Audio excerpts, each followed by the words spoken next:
Christopher Spera. This is the iTechGear Weekly, episode number 103. It's more of a concept than a reality. Recorded live Sunday, August 18th, 2024, live from iTechGear Central. As I said, I'm Christopher Spera, the editor-in-chief over here at iTechGear.org, and joining us today is just the usual suspects. You know, we've got the former co-owner of WUGNET Publications, and he's also an editor here at iTechGear.org, Dr. Mr. Larry McJunkin. How are you, sir? I am fine, and I'd much rather have a concept car than a reality car any day. Hey, we're in the throes of selling our house after 14 years, moving to a smaller, one-story, nearly new little house about a mile away. And I'll tell you what, there's a reason, actually many reasons, that you should not move when you're not young. This is a major pain in the butt. It's what it is. There's no doubt about it. I'm too old for this stuff. No doubt about it. But I got to do it. No doubt about it. It's crazy. It truly, truly is. So also joining us this week, the former contributing writer over Gear Diary and currently the host of the Linux Sling Tech Show and Living in the Retro Arcade podcast, Brother Joe McLaughlin. How are you, sir? I'm doing well. I actually got a retro arcade show out. I talked about there was a recent video on the Metal Jesus Rocks channel on a Sierra reunion, as in Sierra Online. Okay. So Ken and Roberta Williams were at this event and all that, and I just thought, gosh, I should share what I thought of Sierra Online back in the day. And I talked a lot about those adventure games, like one of the very first computer games I ever played on a computer, not first video game, was Space Quest 1. So the Saurian encounter. So I kind of talked a little bit about that. I remember it. Yep. Also joining us today, the former contributing editor over at Gear Diary and the now unfortunately defunct Pocket Now, but also editor here at iTechGear.org, Mr. Chris Gavula. How are you, sir? Hanging in there. Been a very long week, very exhausting week. Recovering from some injuries I had last week when I face planted. No, that's awesome. Walking down the street. So yeah, we're here. We're glad to be here. Good deal. You know what won't be here very often, apparently, and this is kind of a good thing, right? Is for those that have been running the Sequoia betas for macOS, there's this prompt that, like, it's almost, for me, it's almost like every day, every time I start the doggone machine, I see this prompt. You know, it wants to remind me that it's going to record the screen. All right. But apparently it's going to be reduced. We thought it was going to be just once a week, but now apparently it's only going to be once a month. Is that right, Larry? Yeah, for screen recording permissions. I don't know. Better yet, Apple, prompt me once per app whenever I decide if I want to have further prompts or not. Then if I want to have app X have a permission forever, let me do that. I mean, I use 2 screenshot apps a lot. I have a question. I don't want to have to go in there and do this crap every time. But I have a question. I almost never see that. Is it triggered by having certain apps installed that want to do screen recording? Any screen recording app except Apple's. I got you. Party. Okay. But you know what? This is just Apple being Apple. And I'm an Apple fanboy, but I'll tell you what, this is them saying, hey, we know more about your use cases than you do. We know better. We know better than you. And that is just bull crap. I'm sorry. That is baloney. Yeah. Once is enough. Once is all you need. And why did this happen all of a sudden now? Right. It upsets me that I can continually hear Apple fanboys and none of the folks on this show justify that. And I'm like, I guess Apple doesn't care about usability anymore. I don't know. But I'm not sure if it's so much usability as it is Apple trying to go ahead and really showcase their privacy advocacy. All right. Other folks don't care about you as much as we do. We care. We really care. And because we really care, we're going to pester the pants off of you. It's just like when they first brought that feature to Windows. Ugh. So Anywho. I don't understand. I don't get it, and I'm not real overjoyed and happy about it. I almost never see it, so I must not be running an app that cares. You must not be, because I That's see all it. I can think. Yeah. I see Yeah, it. I both of see my it every time screenshot I apps start are the both third doggone. party, and they get nailed continually. Okay, gotcha. But it comes on when you launch that app, not when you're No, just randomly in the no, machine, right? no. When you No, start every the time you machine, try to do a screenshot That's no. what I mean. When But you but that start the but machine, and when you yeah, start the but hang on. machine, right? you But see it hang every on. time you start the machine. Yeah. Is the app in your startup folder? Yes, Well, mine yes, is. That's why. probably.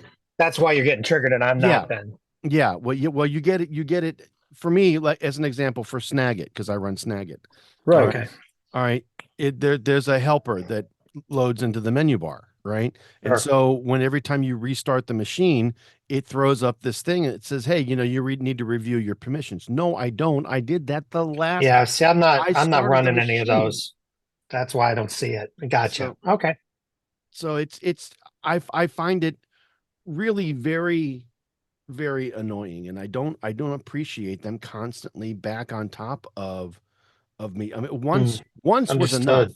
Once was enough. When I either installed the operating Well, system or upgraded the operating system rather, and then or when I installed the application. to But be fair, and at the risk of sounding very fanboyish, and I'm really not meaning to do that in this case, but uh, it may just be that the assumption that they're making is that people forget that these things are running and that they're doing these things, and this is their way of, like you said, privacy advocacy and reminding you that you have this thing running. Now, I would agree. Even having said that, Mhm. even doing it weekly is too freaking often, as far as I'm concerned. But reminding you periodically, like every 90 days, like your password expirations do or something, I'm not necessarily against that.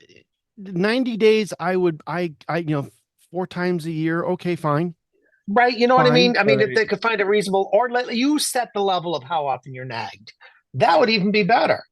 Yeah, let me be in charge of my machine. Yeah, Thank let you you. decide that. I Yep. agree with that. Yep. For noobs that aren't people like us, I could see how Yeah, people might appreciate that. But for and that's people kind of like where I'm us that have going, been Joe. using computers forever, it's like, Yeah, give me an expert mode so I can make the decisions on my own. yeah, Thank you. I'm with you on that. But I do see kind of why they got Oh where they yeah, got. no, I don't You disagree. know, I'm with you but there, Chris. But but but but I give me a way let to me shut it opt off or shut it down or let me something. Yeah. let me opt Right. out of you helping me. Yeah, Or let tell me me opt in, once or let and me give me a opt choice to in. do it. Or let me Right. opt in. Well, the Don't problem is default opt on. the problem with opt-in, especially when you're talking about security things and privacy things, is you don't always know that you need to or that you should. So you need to trigger it at least once to say, "Hey, there's this concern. Do you have this concern?" And then let you choose there. I think what you All want to do right. about it. I can see that. I can see that. So Sure. because people don't always know that they need to know or they need to ask the questions. They don't know, Mhm. especially noobs, like Joel said. They don't always know that they need to ask these questions. Right. They're not savvy on that. So I get it. I get it, but I agree that it's at minimum a little too aggressive. If I'm being kind, and Agreed. at maximum, yeah. Agreed. I don't. So I don't like I don't like it starting as opted off.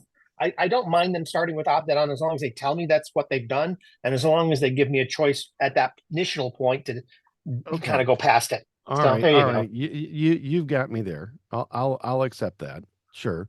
But Okay. it just Yeah. But it still grates on your. It just still grates your cookies. Still grates your cookies. I it get does. you. It does. It does.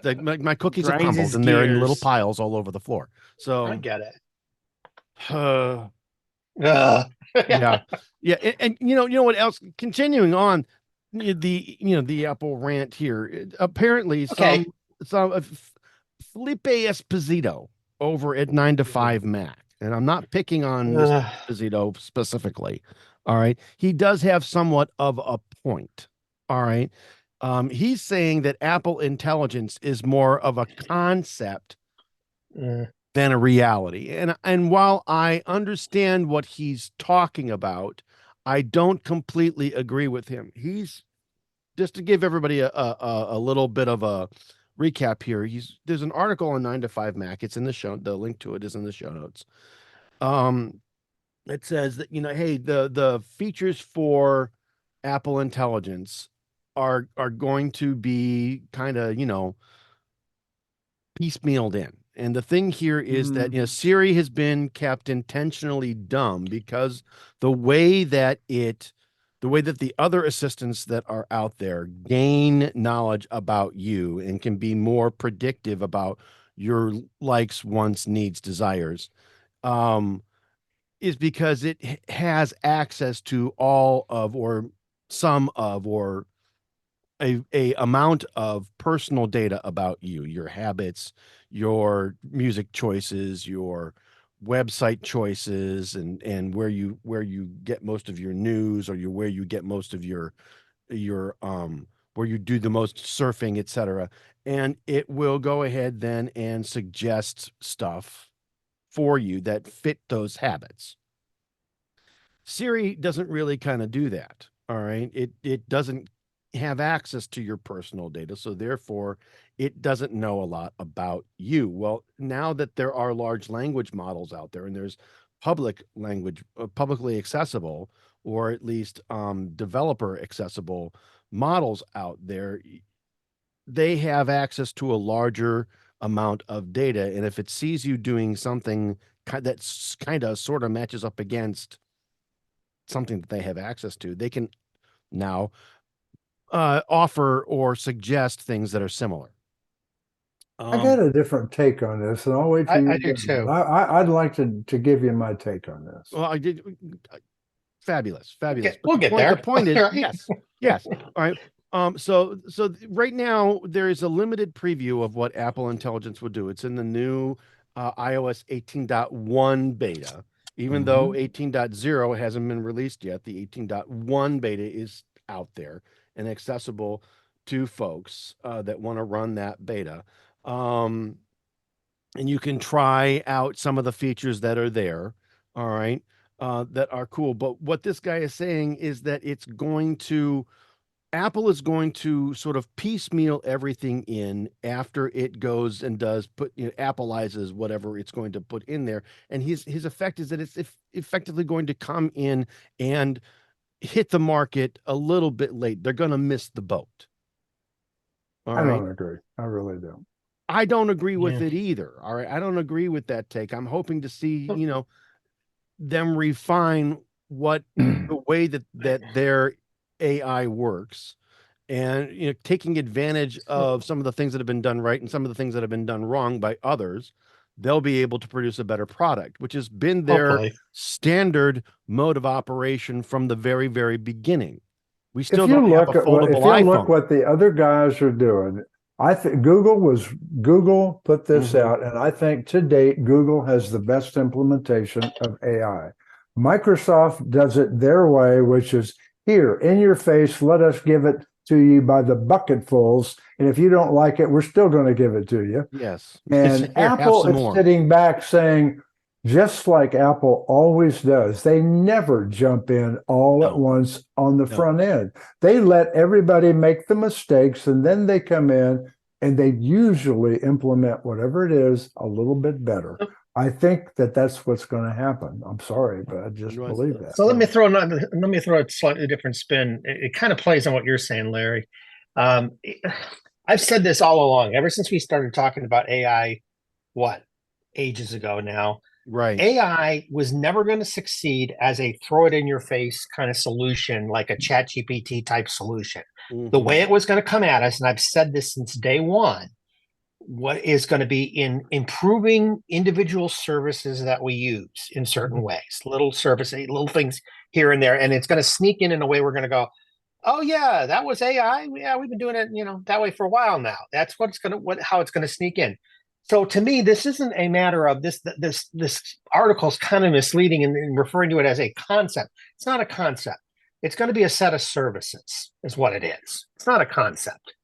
It's a collective kind of set of services. And Apple, we're only one or two betas into 18.1 now. Okay. They've only added a couple of the services. Hardly any of them are there yet, guys. So what the heck is he talking about? They're not even there yet. And they're little things. And I got to tell you, the little things that they've thrown at us so far, some of them are pretty dang cool. So, let's see. But again, I don't think it's going to come in as everything's AI. I got to have an assistant that does this, and it's got to do that, and it's got to have access to this data. It's not even going to be about that. It's going to be about the little things like, for example, Apple. If you're using Apple Notes, it actually improves my handwriting. So it's still my handwriting, but it's more legible. Oh, gee, I can write notes in mathematical formulas, and it'll show me the calculation of what I wrote down. Little things like that. That's the kind of crap that's going to get it into our lives. Mhm. And other people will do that. I mean, they're not going to be the only ones that do this, by the way. They are right now, mostly. But it's the little things like the improvements that Google has made to the way the Pixel camera takes pictures and improves its pictures. It's all those little things. It's going to be about the little services. It's not going to be about anything big that they throw you in your face. So this guy kind of missed the boat as far as I'm concerned. Well, he's also quoting a couple of tweets from Mark Gurman, who says, after watching the latest AI announcements, it's hard to believe Apple is anything other than 2 to 3 years behind in this area. I don't think they're at behind. least. Yeah. He also says, power on. Apple intelligence is far from living up to the hype, at least for now. Also, iPhone 16 release details and more, blah, blah, blah, blah, blah. But what hype? What hype? Apple hasn't been making hype. Yeah, they know. haven't claimed anything yet. This is exactly what I'm saying. I mean, so why is Gurman jumping on the beat him up with a stick? Gurman's great with certain things, but Gurman doesn't always get it right either. There it is. Well, but I think we're all saying the same thing. I don't think that this article has kind of got it right. I think the way that Apple sort of moves throughout the product life cycle, they introduce something that may they'll watch, they'll introduce something that may improve on the basic concept, and then they'll watch some more where the competition in the field sort of stumbles and makes mistakes or improves, and et cetera, and they'll go, that's good, that's bad, we need to fix that. Well, the other two have certainly, and then they do, and then they add to it. And we know Apple doesn't always get it right either, but in general, this process has worked for them. This is what they've done. I don't think they're 2 to 3 years behind anything. They're already releasing some pieces and components and parts. I think it's just gonna slide in gradually, and we're all gonna before fall of 25, I think Apple will be fully in. Right. I do too. Hopefully. Yeah, I think everyone just wants the Big Bang thing. They want to install an update and have all these cool features and stuff like that. That's just like there was recent news about an event we're going to talk about later, about the Google event where their phones were not launching with Android 15. And I'm like, I don't care. I'm like, I want them to get Android 15 right. Right. It's like, I'm with you. I'm with you on it. This and same thing goes with this. Yeah. We have gotten so impatient, and we don't wait for anything, and we just think it's, we heard somebody talking about that they're working on it. Why isn't it out now? What the heck, guys? It'll get there. It'll get there. True. I think that it will. I do think that in order for this to be done right, I think it's going to take time. I think there's going to be many trials, tribulations. There could be features that work and features that don't work. There's going to be all that. And you're going to have things that are introduced and then clawed back. You're going to have things. Look at how we've already complained about ChatGPT and even Gemini, and how badly they've done in answering certain kinds of questions, but they do great on other kinds of questions. This is what I'm saying. We've complained about all that. I mean, come on, guys. Does Apple really need to jump into the same fray exactly the same way? Why? I don't know. And I don't understand or know why everyone is expecting Apple to do just that. It doesn't make any sense to me. I just think it's going to be a collection. It's just going to be a collection of improvements and services. That's how I view what Apple Intelligence ultimately will be. The four of us are old enough to remember that back when computers all started, it was all about garbage in, garbage out. And you know what, girls? The large language model is no different. Garbage in, garbage out. And then garbage back. I've learned to trick it, and you can trick it all day long, and it'll do what you want it to. And the thing is, as that keeps going on, Larry, it feeds on itself and it makes it even It's worse down worse, the road. probably. I should keep quiet. I shouldn't be doing these Because things. it's kind of a closed loop. It's kind of a closed loop, and it's not a good Yeah. thing. So yeah, I'm just happy to wait and see how these little things come together. That's again, the things I've seen so far have been very good, very clever, and things I actually will use.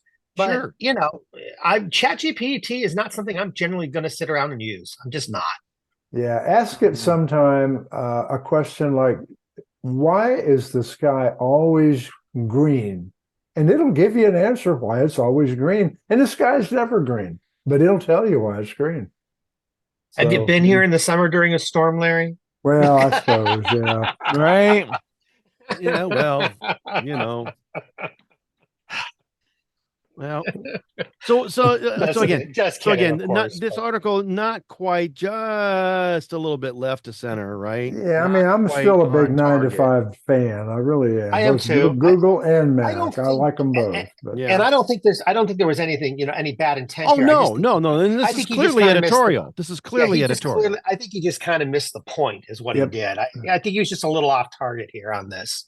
I agree. So we'll I see. agree. So we'll see what happens. You know what else? Well, at least China Ah. says they're a little left to center. They do. China is saying that the DOJ's accusations that there are links between TikTok and China are overblown. So, Chris, what the heck is going on with that? Yeah, well, this is another interesting article. TikTok's claim is that, hey, all of our stuff is really done in the U.S. It isn't, we're not, the China government isn't doing anything, and it basically makes the claims that they've been making all along. The problem is, what they don't address in any of this is the fact that there was evidence that data was being sent back and forth between those offices. They don't address any of that in their conversations. They just say the U.S. is wrong and they're not changing their stance and they're not going to sell it. So, that's really just them, digging in a little bit is what it really is. Yep. So I don't think there's anything new in this, quite honestly. Yep. So do you think that the government is going to enforce the legislation that they put in place and ban them in 2025 or not?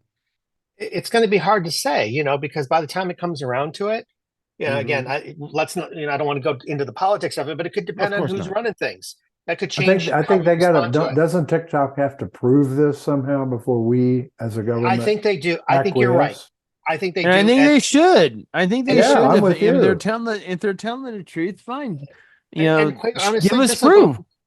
This will go through the courts. I mean, even if the government tries to enforce it, it'll go into the courts, and they'll have to prove it. Somebody, will have to either the government will have to make its case, or TikTok will have to make its case, or something. But the point is, great. Granted, I can live with a lot less TikTok cancer, but it's pretty bad. I think a lot of that may be the one probably. account I never have. Me too. I don't have one. I don't have one either. The I did for like one, 5 the show minutes doesn't and then have I one. canceled it. Yeah. I considered it for a while, but I thought, no. So no, I already waste too much time on my phone and I don't need to waste any more. I think they're also saying, when it comes to content and what to do about content, I mean, their argument also is that, gee, if you want to do this to us, you ought to be doing this to Twitter, you ought to be doing this to Instagram, you ought to be doing this to Facebook, and I'm not sure that we're not. So, there you go. But the question is, they're not all positioned outside the country either. So there's a difference there. There's a very big difference there. Well, so at the root of this, right? DOJ is saying that TikTok curating content is likened to the speech of a foreigner and unprotected by the Constitution. Right. So ByteDance came back and said, well, geez, if that's the case, by the government's logic, it's the quote, a U.S. newspaper that republishes the content of a foreign publication, Reuters, for example, would lack constitutional protection. And I can see the argument there. All right. Except the ownership is different. The ownership is different in that case. There's some questions, Yes, and there are some caveats. and something like Reuters, who reproduces stuff, generally has to say where they got the information from somewhere. TikTok Mhm. doesn't. Well, yeah, because they're not a journalist or a news hub. They're not And they're also bubbling up data based on an algorithm that we don't control. right. Whereas again, a news service isn't doing that way. They're, unless you're Microsoft Start, which seems to bubble up everything that was in the chum bucket as Right. their as the way that they approach things. But that's a different kind of thing. Yeah. So, but the point is, it's still not, again, the original. I think what they're trying to claim is that their U.S. company is different than their foreign company, and Right. it actually isn't. So how do how does How that do work? you then right. Right. Mhm. So oral arguments for this are scheduled to begin September 16th of Mhm. 24 by the appeals court. And it's going to be interesting following this It story is. to see exactly where this goes and how it is Well, interpreted. And it could also dictate how we interpret a lot of other similar kinds of international services as we go forward. Absolutely. It Absolutely. absolutely could change our approach. You're absolutely right. Absolutely. Given the way that the Supreme Court isn't as conservative as most folks think it might be, and I have a Right. feeling, and that is Depending on the topic, yeah. depending on the topic. True. Yes. All right. Depending on the topic, and without getting too much into the politics, the point is, I think that is probably the way that it should be. They should be interpreting the Constitution and not the political intent of the party in question. Right. There you go. So just saying. All right. But it'll be interesting to see how things go with this. I have no idea how this is going to move forward, but I think it's something that we, as well as everybody else, needs to and will likely watch. Right. Yep. So It'll be interesting. It will be. It will definitely be. It will definitely Mhm. be. And I'm looking forward to seeing what kind of arguments come out of this. But let's look into something happy now, shall we? I think we should. And I'm going to move us to our mobile Linux segment, and I want to talk a little bit about the Google Pixel event. So, Joel, why don't you go ahead and kick us off, because there's been a whole bunch of stuff. A lot of folks say that this is one of their biggest events, and I do believe that. I think that there was a lot of stuff. Now, granted, not a lot of new stuff, because a lot of this stuff has been leaked to hell. But they introduced the Google Pixel 9 series, which is the 9 Pro, the 9 Pro XL, and the 9 Pro Fold. Mm-hmm. They've also released the new Google Pixel Watch 3, which has 41 and 45 millimeter screens now, and Pixel Buds Pro 2, and lots of stuff on Google AI and Google Gemini, which the new phones all come with Gemini Advanced for the first year for free. For the first year, not two. And it's over $200 a year after that. Yeah, which I'll play with it in that first year, because yes, I am getting a Pixel 9 series, and it's probably going to be the 9 Pro XL. Why? Well, because the Fold doesn't have what I would call pro specs with regards to the cameras. Right, I agree. They have 10, they have 10.5 and 10.8 telephoto. Let me see what's the lenses here. So basically, the selfie cams are the ones that are kind of hobbled. The one on the inside and one on the outside. That said, they did on the Fold. They went away from the. I heard the old one was called a Moleskine kind of format. It was the shape of it was, yeah, to more traditional format. And surprising no one, because we've been talking about this ad infinitum. It looks a lot like the one what was the OnePlus Open. Yeah, it does. So it looks really lot does. like that. But if it wasn't for those cameras, this probably would have been the first Fold I would have bought, because I'm very impressed with how the screen looks and everything on all the covers I've seen. The crease is there, I have to agree with you, but it's Joel. I have to agree it's with you. not as noticeable. So, It's a lot of improvements over the Fold 1, it seems like, but right. unfortunately, like you said, the camera is a big disappointment, and I don't Mhm. know why. You know, I never saw a good reason as to why it's the way it is. So They that said said, the reasons are is because this is also really thin. It's about as thin as yeah, okay, most regular phones. okay, but When the it's nine, closed, but the nines right? and the 9 Pros have really big crapping bumps on the back to make the camera work. Why couldn't you do the Yes, same it's thing with true. this? Yeah. You Well, know? to be fair, the Fold has one too, but Yeah. yeah. Absolutely true. And in a weird, I'd rather they'd have put it all the way across, just like they did on the others, I but they did. didn't. No, they didn't. But hey, So, there it is. but anywho, so the 9 Pros, both come with 16 gigabytes of RAM, which is fan freaking tastic. Android will eat that up. And see, they're both in 128, 256, 512, and 1 TB, depending on your carrier or how you buy it, of course. I think the only one on the 9 Pro XL that Verizon has is the 512 gig model, which is fine by me. That'll work for me. The cameras on the Pros, the 50 megapixel main, 48 megapixel ultra wide, 48 megapixel telephoto, and they have 5x zooms on that, which is awesome. The front camera is a 42 megapixel shooter.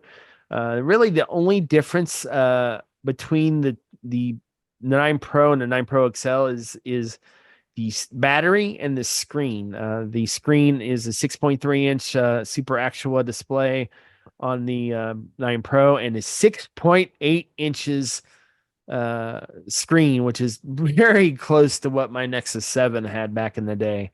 That's So borderline phablet. I'm not sure I could yeah, carry that, but I like big phones and I cannot lie. I mean, know. it's true. The colors are cool too. They have obsidian, porcelain, hazel, rose, and quartz on the Pros. I will probably do. I love a hazel, but I think the only one that Verizon has is obsidian, which is fine. And I what don't color really case care you too gonna much. put it in, Joe? You know what? That's good one. I think I'm really interested. I think B brand has a really fantastic case now that's adding the magnets for the MagSafe. So since I am a fan of that, I have that for my iPhone 11. I love it. But I think that's probably the one I'm going to get, and it's going to take me a bit. I need to pay off my existing Pixel 6 Pro yet. But probably yeah, well after the release, because I also want to kind of put some hands on it and take a see, do I really want the XL or will the Pro be fine? I know the Pixel 9 I'm not really that interested in, although really the specs are really, really close on all of them. I just can't get Even excited about phone colors. I can't because it goes inside phone my colors, case and Okay, I right? don't. Right. exactly. But But you know, um, Larry, I think we've talked about this before. What's interesting is mhm. I think the younger generation is using cases less. Well, you're right because Yeah. you can just go to the mall, go anywhere you want, and anyone that's under 30 look at the phone in their hand and Look it's at the phone in naked. their It's hands. naked. It Yep. doesn't Yep. And have I've a seen case. that more. I've seen that more and more. And I'm thinking, are you nuts? But They you just don't care. Right. And they're I slippery. I don't care. They're slippery. You even Well, my cannot. and they're son. sticking them in their hip Yep. pocket. I mean, they're slipping them Yep. in the Then they back sit pocket. down with them. Uh, Yeah. I don't even sit with my phone in my pocket. Like when I go in the car, me first thing I do neither. is take my but phone out of the especially pocket. girls. I mean, you see Yeah. them with 3/4 of the phone sticking out of the back pocket of the jeans. Mm-hmm. It's gonna fall out. It's gonna Yep. fall out. But the Absolutely. screens are all brilliant. They look really fantastic. I'm excited to Yeah. be able to take a look at these screens. Um, if it wasn't for that 10.5 shooter in the Pro 9 Fold, I would get that. But I, because it I have to looks say, gorgeous. I watched the presentation, and they focus more on AI than anything else in the presentation. Truth. And I didn't think that their presenters were that great. I think they were not the greatest speakers at times, and they had a lot of trouble with their demonstrations. And so I'm hoping that their AI products improve quite a bit before they actually hit the market, because it was kind of, if I can't rely on it, why would I want to use it, kind of thing. So I was a little disappointing the way that they kept failing. I think one time it failed like 3 times, and he had to switch devices before it worked. Obviously, there was some data on device that he needed that wasn't there or was missing or something that caused his problem. Right. The point is, the point, and I get that they were doing all that live. They really were. But the thing is, you got to show that the service is going to be reliable. And that's they didn't do that successfully to me yet. Yet. Yeah. Give them time. They're early too. Yep. And they also introduced the Pixel Watch, which has 2 screen variants now, 41 and 45. If I were to buy one, I'd be buying the 45, but now I am a Garmin acolyte. I'm not looking at this at all. You cannot beat the battery life and the functionality of the Garmin watches. I'm sorry, you just can't. Granted, they actually took a lot of interesting things from the Garmin. They're going to have a readiness score. Well, actually, Fitbit has had a readiness score, but they're going to bring it to the watch. And you had to actually open the app, I think, on my original Pixel Watch to see that. But that's akin to the body battery thing that the Garmin watches have. So I'll give them some credit by putting out a 45. They're addressing the complaints that a lot of people had about the original Pixel Watch. So there you go. They're gonna cover more of their market, I think, a little bit. Not so sure about the processor, Qualcomm SW5100, which honestly, for me, the processor on the smartwatch isn't as important. A lot of folks on I know Mr. Spera loves a speedy watch, but I for myself, I don't really care as long as it works. I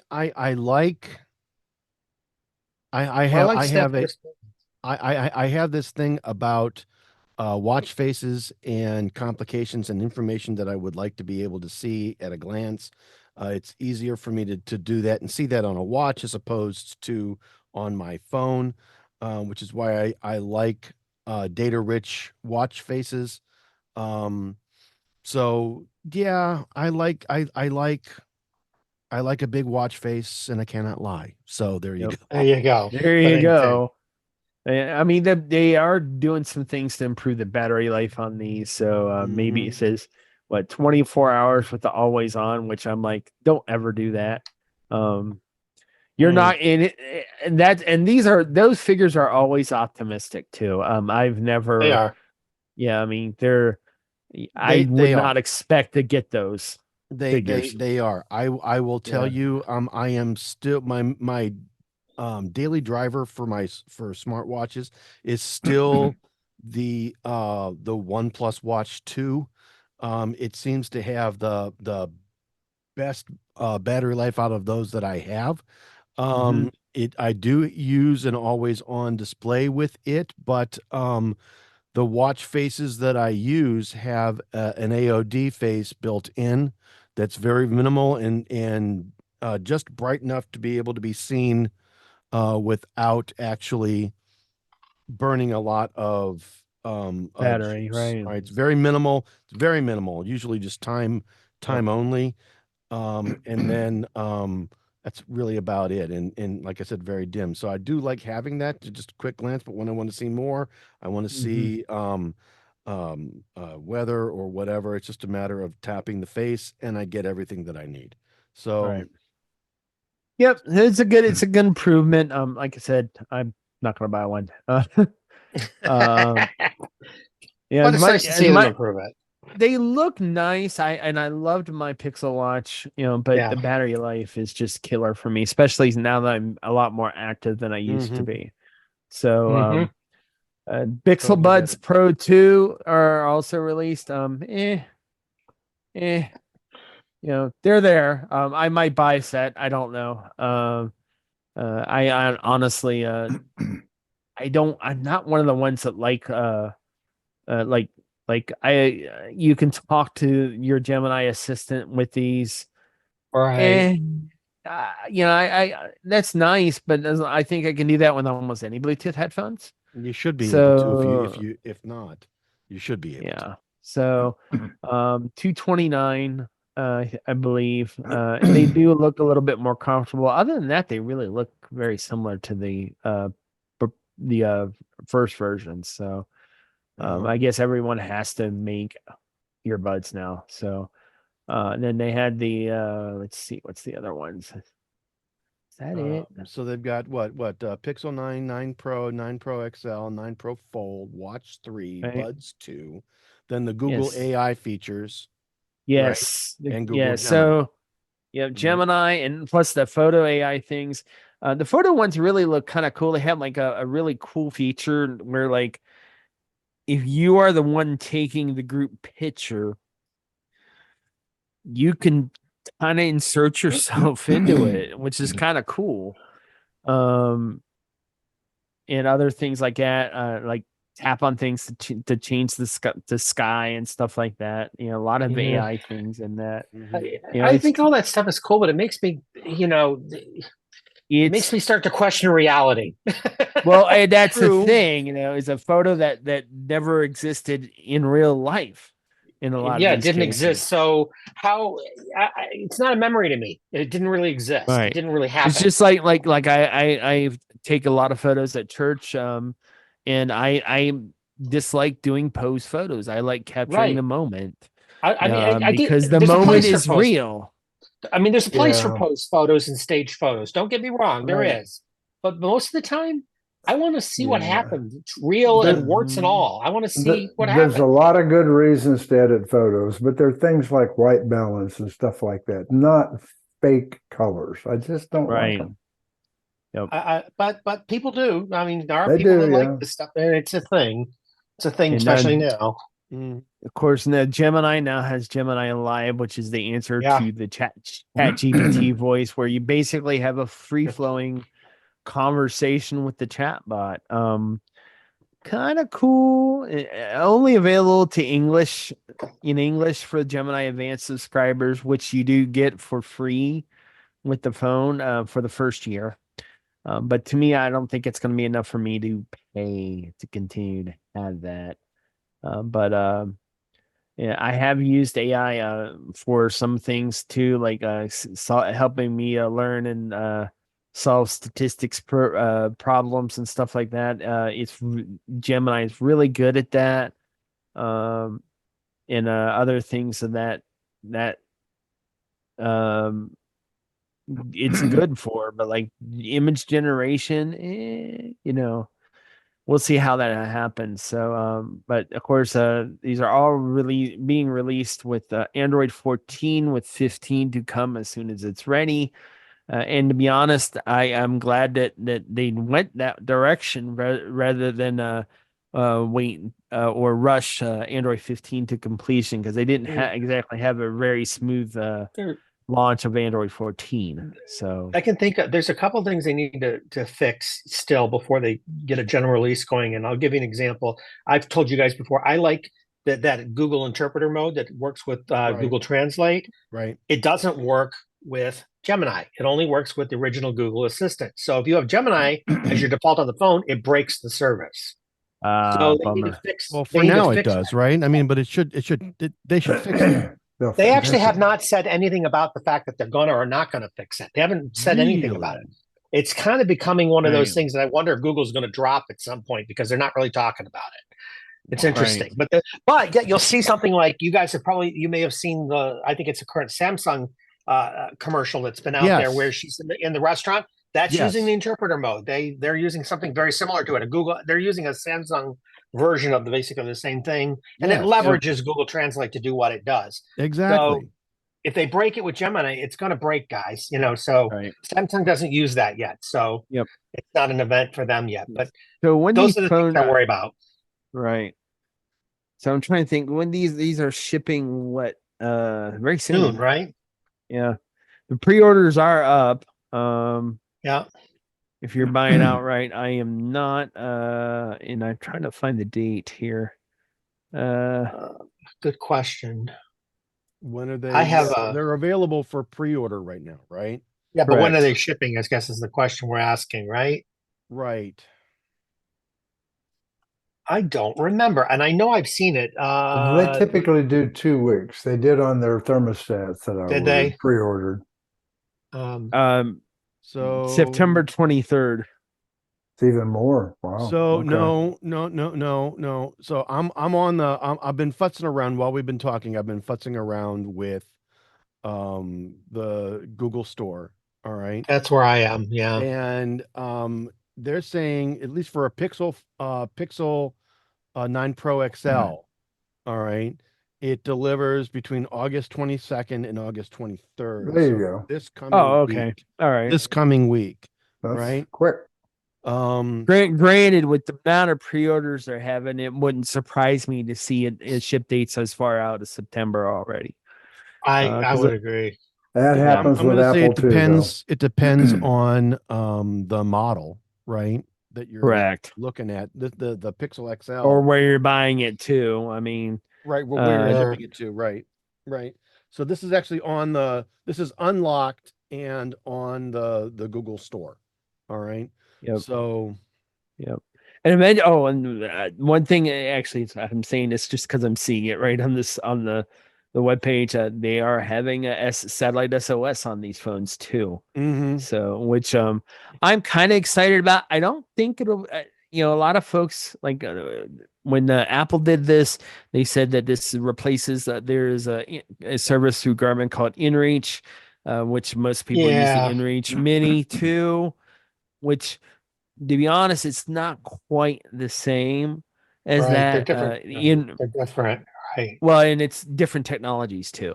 Right. Exactly. InReach also has the ability to add like a SAR insurance, so search and rescue insurance, so that if you're out and you need to be airlifted out, that'll help pay for that, which is super expensive. It is. So I mean, it's like $6,000 just to get you to the hospital.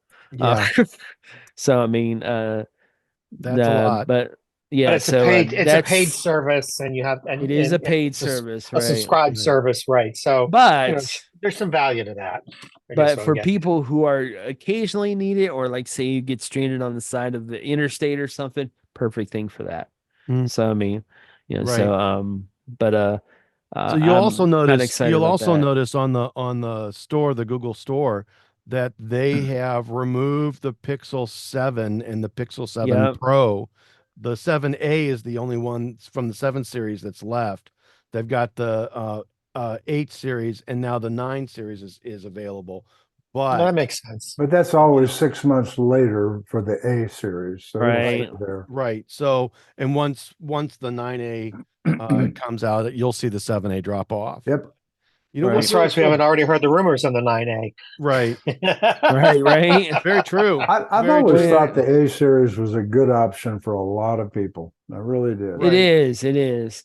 It's usually got the same chip that the 9 or the Pro Next. has, yeah. regular version has. So Right. and it's usually it might have a little bit lower specs here and there, maybe a little bit lower screen. It's got a Stuff, but- plastic case, and that saves a Yep. lot of money there. Yep. Right. The one case that I seen highlighted quite a bit was D-Brand is making one. It's probably going to be the case that I look at for mine, because they've also added the ability for the Pixel 9 to use MagSafe charges. It was just kind of a little bit disappointing that the phone itself didn't have that. Which is now the MagSafe is officially what T2, I believe it is. Right. But that is $54.90, and I believe can you get it with this? You can think you can get it with the skin over it that looks inside the phone. So Mhm. that's probably the one. I'll probably the teardown one. That's what they call it. I don't know if I'll get that one or if I'll get one of the other ones, but D-Brand has a lot of good products on there, so I'll probably pick one of those. Although I don't know if I have to see what other ones are available too. Because I think see, one of my got on mine now is a Keystify, I think. But a lot of those might be cheaper than the D-Brand, so we'll see. It's gonna, as soon as I get it, I'll be reviewing it, of course, because I am going to get it. It's just not going to be right at lunchtime. So, There you go. in my case, so but good stuff at Google is basically every year they're it's just better and better and better, and I think they're doing a phenomenal job. These devices are looking way more premium than some of the original Nexus phones did. So it's good stuff to see. So They've been pretty solid since the sixes came out overall. yeah. That seemed to be Of the course, beginning during of the the current generation. Of course, during the Pixel event, Google did have to jab at Apple. Oh, yes, they they did. did. So, which what did they say, Larry? Well, yeah, like you guys, I've watched a lot of Pixel events for a lot of years. And, Yeah. we've come to expect that from Google, and it's okay. They normally are the typical fun jabs. And although Apple doesn't do that a lot, they try not to, but, and Google doesn't really do it with malice. But this year, I mean, yeah, they made their same 3 or 4 little jabs, but one stood out as absolutely absurd. And that was the one where they made the suggestion that Google is more careful with your personal data than Apple. And the sound that you heard when Google said this was the sound of the lanyard hoisting the bullcrap flag around the world. And for the most part, many of us don't care, Google, that you are the biggest privacy pirate in the world. Go ahead and do what you want to do, and we'll keep on either accepting it or not. Well, that's what their whole right. business is built on. Why would anybody believe That's that? right. It's okay, But it's just what they don't do. say that you are more careful with my data than Apple, because you are not. Well, there's a Period. saying that says, "Go ahead and pee on my head, but don't tell me it's raining." Yes. Right. Yeah. Right. Well, and that's only if you absolutely positively 100% believe Apple, and I don't. It's No, got you nothing don't have to, It's Joe, got but- nothing to do with believing Apple. No, the Nothing to do point with it. is that they are more careful than Google. When we know that, they may not be careful either, but they're way more careful than Google. So Google's full of crap on that one. I'm sorry. But the point is that Google's business was built entirely on using your personal data. Yeah, So that's what they told you right out of the chute. And it why has do they been need from to the pretend? beginning, right? So why do they need to pretend that they're doing anything other than that? I guess Right. is what You I'm are the customer, dear customer. You I are will the- say, Gemini, the new Gemini stuff is going to be doing more on the On device box. than it. But that's than why than they the have to go to previous 16 gig of version. RAM. That's why they need the more RAM. They need all that to support those kinds of functions, right? I mean, that's what it's about. I get it. Well, yeah, it's kind of also evolution too. I mean, just like Yeah. for years and years and years, I had laptops that had 16 gigs of RAM. Now I have one that has 32. So True I mean, enough. you True know, enough. I True mean, enough. so I mean, it's a little of that, the too. inevitability. The old adage that Bill said 640K was enough for anybody. Well, Yeah. we already know that was bullshit. But we anyhow, know that was you no know, kidding. So, but They a lot of that, never anticipated anybody ever needing more. So right. Yeah, A but lot now of he that owns a lot is- of farmland, so we'll take that for what it's worth. Right. A lot of that's That's just Google being is. Google. They're gonna be Google, and we already know Yeah. what Google does. So Well, they did make the author of this article at 9 to 5 Mac made a very good point. He said Google has no ethics, but it does have very clever lawyers. Good point. Okay, well, so that's does fair enough. Apple. So does Apple. Yeah, Anywho, so does Apple. yeah. yeah. Maybe these companies need to loan a few to Microsoft, because I think they could use some lately. Boy, right Well, now yeah. they could, couldn't they? Yeah. And speaking of taking a jab at Apple, Hey. all right, apparently that's exactly what they did during the entire event. Well, that's what we've been talking about. Well, Right. there you go. Right. Wow. Well, they're parody for parody. Apple added the satellite stuff. They added the satellite stuff. Google adds stuff. Then Apple does it. So I mean, it's not like Apple doesn't do the same damn thing. So, No, but they've been specifically, they're jabbing over it at Apple Intelligence, which apparently is still, a concept. Yeah. The concept. Yeah. But and this one is questionable. It says Android Auto adds Google Assistant UI during voice interactions. It always had this. I don't know what's different about this. So Yeah. Yeah, I clearly felt like I missed something there too. Yeah. Unless it's just new feature. I mean, I understand new features and new updates to that. I get Oh, okay. that. A new UI for the assistant. right, So, it's a new UI for the assistant. It's not a new okay. assistant, it's a new UI for the assistant. So Is this like the Siri Eh. glow I'm not bar on the asleep for screen? this one. The last one maybe, but not this one. Right. Yeah. Yeah. Well, I use the I will say I do use the assistant all the time. Yeah, even for dumb things while I'm driving. Like my wife will say, "Does so and so?" I'm like, "Hold on a second. Hey, G." Yeah. Yeah. And then it'll read it to me. It's like Yeah. I do that all the time. Or I say, "Hey, G, navigate to here." Like I was on the way back from the hike, and uh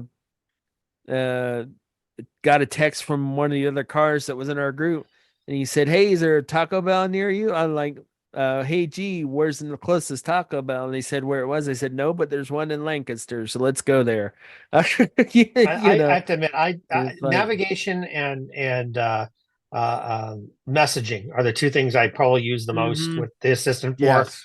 Yes. And other than those two, I don't do a lot with it. But whether it's Google or whether it's Apple, because I switch back and forth with my Back and devices forth. Yeah. Yeah. in the Yeah. car. So do I. So it So could do be I. either one. And to be honest, Uh, I'm going to be honest too. Android Auto is really getting good too. I mean, I have no complaints about it. it's funny. It's funny you say that, Doug. I agree, but I also would argue that it's looking more and more like Apple Play, CarPlay. It A is. every day. little, It a is. little, And yeah. We're I starting to mean, look. We're isn't that starting to into look more. things We're that all make you starting to look go, well, but you know what? We've said this before. The interfaces on the phones over time have all started to look the same. Whether you've got a Samsung, whether you've got a Google Pixel, whether you've got an Apple phone, they're starting to all look more and more like the same thing's happening with the car services. They're all starting to look kind of converge. To be yeah, fair, yeah. So it is interesting that you say that, because the story from 9 to 5 Google that we're citing here is saying that the new UI for Google Assistant looks very CarPlay like. So oh yeah. it's interesting, the responses that you get back. They say, Well, hey, and instead of a listening to couple Taco months Bell, it was back. the post office for them. They're like, Well, a few hey, months back, one of the Android Auto improvements was that Google Maps now looks a little bit more like Apple Maps. The right, lettering is a little easier to read, and they right. made some improvements and that kind of stuff. So yeah, you know what, we all kind of converge on what works, right? So that's Mm-hmm. all they're doing, as far as I'm concerned. Everybody's Sure. converging on what works. Sure, but it's interesting that they're sort of finding their way to that common ground They are. They when they are. were It's so good. far apart to begin with. So They really were. Well, this is good. I like that. yep. it's nice to be nice to the nice, isn't it? Yeah, there you It go. is. Yeah. All right. So I'm Yes, going to it go is. ahead and move us to our Windows segment, but I'm going to do that right after this brief message. 100 episodes. The iTechGear Weekly has more than 100 episodes. We've been doing this, oh my goodness, for almost 4 years. And to be very honest, the iTechGear Weekly needs your help. We need your subscriptions. We need your donations. Anything at any time would be very much appreciated. We need your help. I will tell you that I am about $3,000 a year in on site maintenance as well as show maintenance. And while we're not really going to stop, we really do need your help. Any kind of donation that you can go ahead and provide to us, either through a Patreon subscription or directly to the site via my personal PayPal, Chris at iTechGear.org, would be greatly appreciated. You can subscribe to a monthly newsletter for just a small amount every month at www.patreon.com/iTechGear. If you do that, you get a summary of all of the shows. You get a summary of all of the articles that we post with direct links to everything that happens on the site. Boy, we've had a great time over the last 3 years and change, providing everyone with the steps and procedures needed to make technology all that much easier to understand and use. Boy, again, we could use your help in making it easier to provide those wonderful things that we do, that voodoo that we do so well, to you on a daily and weekly basis.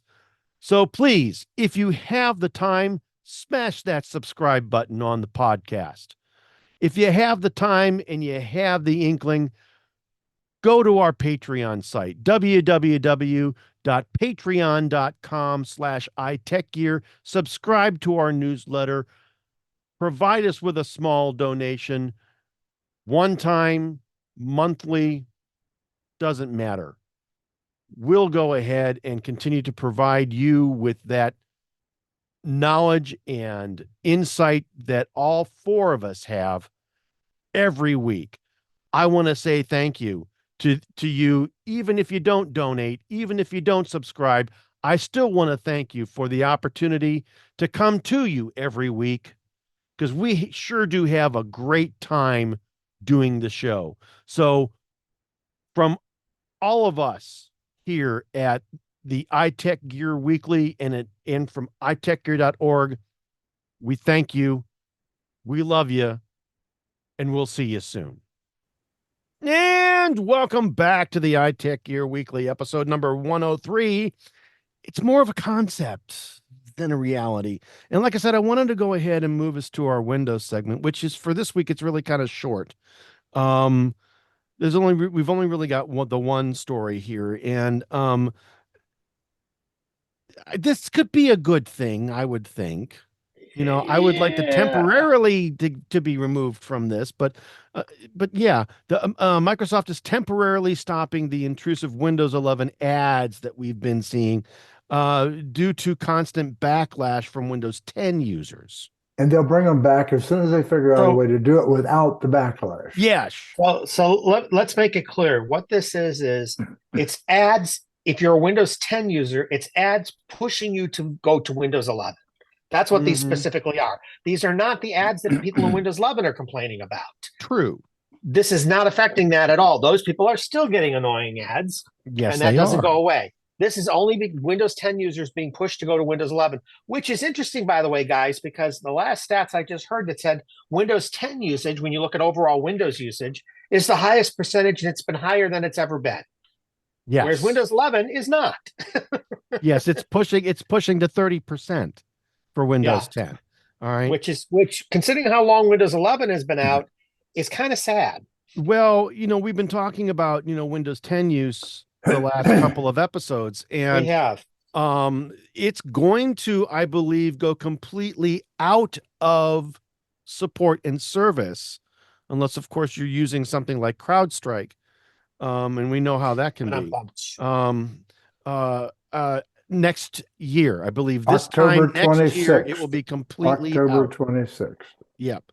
We can be completely out of. Well, they say that, but service. they've pushed back a number of times on these things in the past, because if you can't get people to move, and that's part of why they're being aggressive. But they had the whole Windows XP thing. It was around for 15 years. Because and they tried several times to put it out to pasture earlier, and people didn't go there, and they extended the date again.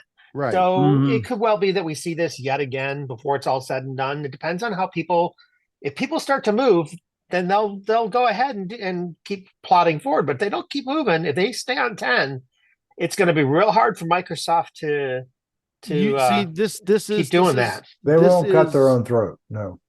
This is the issue that I think with the UI upgrade between Windows 10 and Windows 11 is not that big. Correct. Right? And it's been out there long enough. And you can't get the stuff on the 10 anyway, and you can't get, your hardware generally doesn't support it anyway. But let's ask the bigger question. The why, since a lot of the underpinnings didn't change that much, they changed under 24H2, which is out now, but the underpinnings didn't change a lot before that for Windows 11. So why would they be pushing people to Windows 11 up till 23H2, which is still what most people in Windows 11 are running or earlier? Why would they be pushing this? I got one word for you, kids. Paid services. It's really two words. I lied. Paid services, and 11 has them, and 10 doesn't have them as much. Right. And Microsoft wants you there so they can start charging you more money. Right.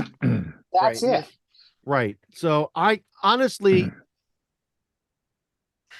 and this is just a personal opinion, Microsoft, I think, needs to take a stand and just officially say, you know what, we're deprecating the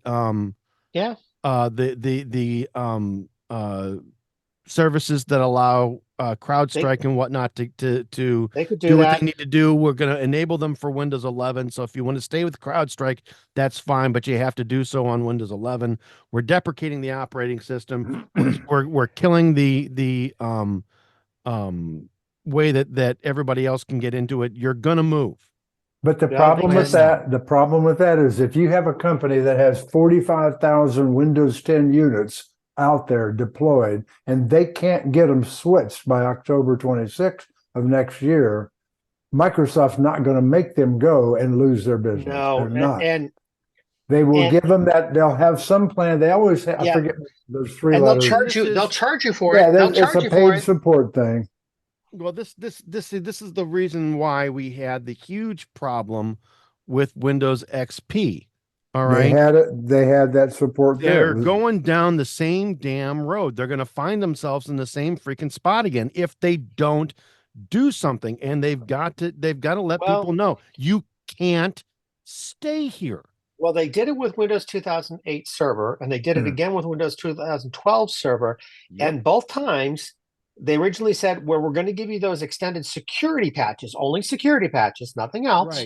Right. And we're going to do it for a year. And guess what? In both cases, they had to extend that period longer than a year because businesses couldn't get off fast enough because they had certain apps that have to run. They have to keep running, business continuity, all that kind of nonsense. And the reality is, it wasn't a reasonable expectation. Right, so a year isn't a reasonable but that doesn't mean they shouldn't push. frame. That doesn't mean they shouldn't be pushing, and it doesn't mean that there shouldn't be a finite thing. I agree with you on that. They really need to draw a line in the sand and not let the surf wash over the line. Oh no! It's more than a line in the sand. This one is pour the concrete and then let it set. Well, what they need to do, Chris, before they can do that, though, they need to understand. Why are people hesitant to make that move? They need to ask themselves that question and then say, is that something we're willing to live with or not? Because you're introducing services like AI that I know that my business cannot use because it's a huge privacy issue. Because you're going to cost me more money tomorrow. That's why. And if that's going to be the case and people are hesitating because you're going to cost me more money tomorrow, then they need to figure out how to mitigate that in order to get people to move. Because people aren't going to move otherwise. They'll sit on the old one, security holes and all. They will. Right. I've seen it happen. Right. You know, I've had actual IT professionals tell me that they're staying on the old version. Right. Which I'm like, you're insane, but whatever. I agree. The problem, I mean, there are companies that are out there. I mean, what company was it that's still running Windows 3.1.1? Southwest Airlines. Southwest Airlines. And because of that, they didn't get caught in that last bunch of crap. Right. But because of that, they got caught in that Christmas crunch before because their systems all broke. Right. So take your pick, right? Well, look, I would just me, and I know that in some cases, if it ain't broke, don't fix it. If this version works for my enterprise, why in the world would I move off of it and create, potential risk or create potential privacy issues or other compliance problems or whatever? I get it. All right. Especially if you're in a regulated industry. I get it. God knows I get it. But at the same time, you cannot linger back. And as the operating system manufacturer, I cannot enable But yes, I agree. these But if you're going companies to, again, to negatively impact my business, and they are by pulling back. but before doing that, you need to ask yourself, why are they doing it? And then Microsoft doesn't like asking that question. Well, Because Microsoft doesn't know, because it makes them change the way that they do business. But it's not just about changing. It's about costing me money and costing me time and costing me whatever. We're They saying the have to same understand thing, it. yeah. And Microsoft needs to help people rather than putting their foot down and saying, you will do this. They need to go, okay, we need you to be here. How can we help you get there? And shoving an ad in people's face is not the best way to do that. No, all it does is really piss them off and All it start does is making piss them look people for off. alternatives, right? And guess where people are going? They're going to two places.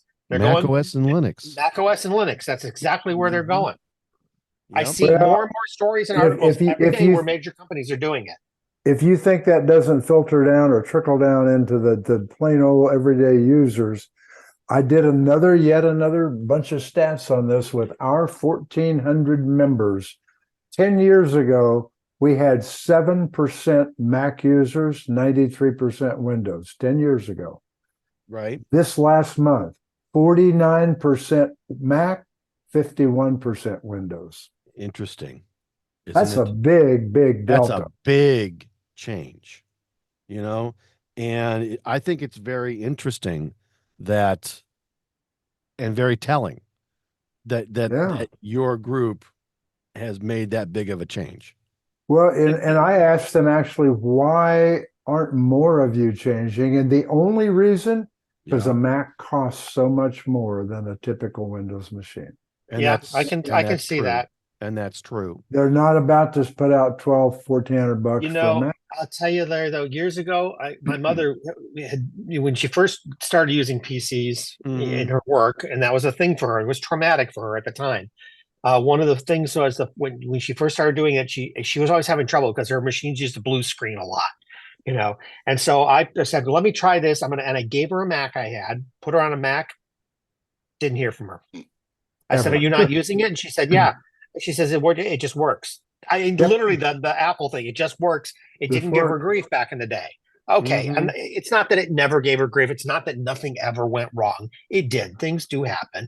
But overall, the number of support calls I was facing went way down. Greatly reduced. So I can see why people do it. So the point is, yeah, maybe I'll spend more on that Mac, but I bet you I'll get more years out of that Mac, and I'll get or Linux or any of that. I mean, the point is Windows is it's constantly needing tweaking and babysitting and updating and patching and always has. And always much more so than almost anything else. And we say this, and we're all, we all use Windows or to an extent in our work, whether we want to or not. But so, I get it. And there's some good things about it as well. I don't want to make it all bad, but Microsoft doesn't seem to pay attention to why people use it or don't use it. And I think if they paid attention to it and responded to that, rather than trying to beat you over the head with something, I think they would be a lot more successful with their migrations, and they would happen a lot more smoothly and more quickly than they currently do. But they don't because they're very bullheaded about this stuff. Agreed. It just is what it is. Well, there we go. I'll step off my soapbox now. Thanks. And there you go. Yep. So I want to go ahead and I want to move us to our tip of the week segment. Our tips are really all about making technology easier for everyone to understand. They are for making everybody easier to understand technology. Yes. All right. Okay. And all these guys, these crazy guys, have dedicated their writing careers to that purpose for the most part. And so every week we're going to have a tip. And it's going to be authored by one of these fabulously experienced editors All right. And if you have questions, requests, suggestions, or whatnot, you can Are we send that importing all them of now? I'm sorry. Are we importing those fabulous editors? I We, just want to we, know. thank you. If you've got Mhm. questions, concerns, comments, requests, suggestions, you can send those over to tips@iTechGear.org and we'll take a look at it right away. But I want to go ahead and I want to get us to our specific tip this week. And it's all about taking charge of your notifications, right? Specifically if you're on an iDevice. All right. Having notifications show up on your screen can be a bit on your lock screen can be a bit of a pain in the butt, especially when most of the details of those notifications will go ahead and show themselves, especially when you pick up your phone, look at it. And if there are folks that are around that you don't necessarily want to see that bank notification, that text notification, that meeting notification for or whatever it is, there's got to be a way to hide those. I mean, there really has to be a way to hide those. Don't you think that there would be a way to hide those? I would hope there You would be. should. I hope so. Funny, there is. There So what would is. that way be? What would Well, that way be? if you're on an iDevice, go to settings, notifications, show previews, and then change it from always to when unlocked, which means you'll get the notification, all right, but only when the phone is unlocked. All right. Otherwise, nah. And no folks won't see them. Well, hey, You also have the opportunity to curate and change, how those things show up, whether you get a banner or something that stays on the lock screen, or if you get a notification, when you open those things up, they'll flash on you. But then after it's unlocked, you can pull the lock screen down from the top there, top left, and you should be able to see all of those notifications at that point. and I think you can also control notifications in your focus settings if you're on an iDevice. You That can also can. provide some granularity to that as well. You You can get them to totally stop while you if you want to have some focus time, you just go ahead and turn on your do not disturb, and then There you go. only those folks or notifications or apps will show up that meet this criteria that you set. Right. So If you have How cool one is that? person that you want to notify you, you can let that one person in. absolutely you can. Well, Absolutely. see, There's that there we one go. app, or if there's that one app that you just got to get, I just got to get my TikTok notifications from my TikToks, then you can go ahead and have those show up and nothing else. But hey, it's all up to you. Again, settings, notifications, show previews, and change from always to when unlocked, and then you don't get anything on the lock screen. That's Well, how you awesome. keep that, and that's how you keep inquiring minds out of your business. I like that. So there you go. Works for me. Yep. And going to move us to our pick of the week, and this is where the fun of it all is. I enjoy our picks. I truly do. Because seeing what you guys like and don't like is all and what you recommend is always a lot of fun for me, because I have got went and spent more reward points on some picks over at Amazon thanks to you guys. I think So, we've all done this, all the Yep. way from coffee cups to whatever. We have Absolutely. really Even Grumpy Me has done that. I bought some stuff Yeah. you guys have suggested. Yeah. Hey, well, it's hard to argue when you have a group like this, That's true.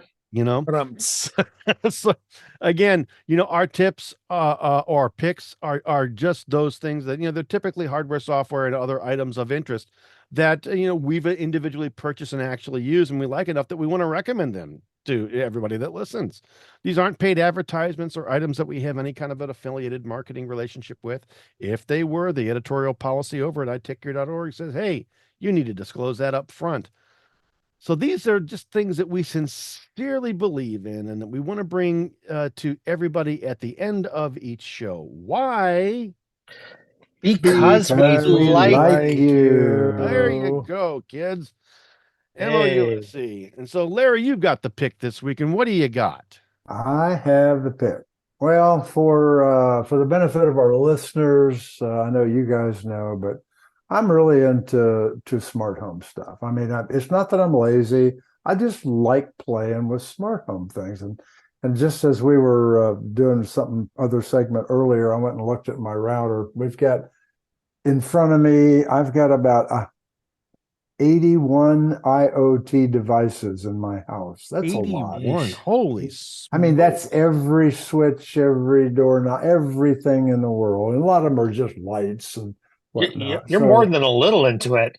well, I mean, that's really kind of an average. I mean, that counts all the phones and the computers and everything. So Okay, I it's not gotcha. as many as it really sounds like. But I also teach a special interest group once a month of about 60 people. And all we talk about is smart home and streaming and this and that and the other. And we have a lot of fun doing so. But in the Google smart home arena, there are a couple of very, very nice video doorbell options. And when people kind of foray for the first time into smart homes, doorbells are one of the first things they look at because everybody's got a Ring doorbell or a Blink or something. And that just tends to be one of the first things they gravitate for. There's some two really nice video doorbells by Google, by Nest, and they work great with HomeKit as well. You have to use HomeBridge to bring them over, and these cameras can be used with HomeKit. But if you plan to dive into the Apple only HomeKit arena or pool, you might want to think about doing something else. Here you can use HomeKit Secure Video, where you don't have to worry about people listening in or getting into your video. And the Eufy Cam people just went through a horrible experience with that, and they got caught at it. So most of these solutions are overpriced that are out there now. You'll spend anywhere from $300 to $400 for a good camera. But this latest version of the Aqara Video Doorbell G4 stands out as a really good exception. Full high definition HomeKit secure video, local face recognition just by turning a switch on. Every picture of any human that is in, and dogs and pets, by the way, that's in my photos library, if that person or pet approaches my doorbell, it tells me, hey, Chris Spera is at the door. Hey, the dog is at the door. So it also supports all types of automations, wireless and wired. Supports Apple Home, Alexa, Google, IFTTT. It does everything because it's Matter.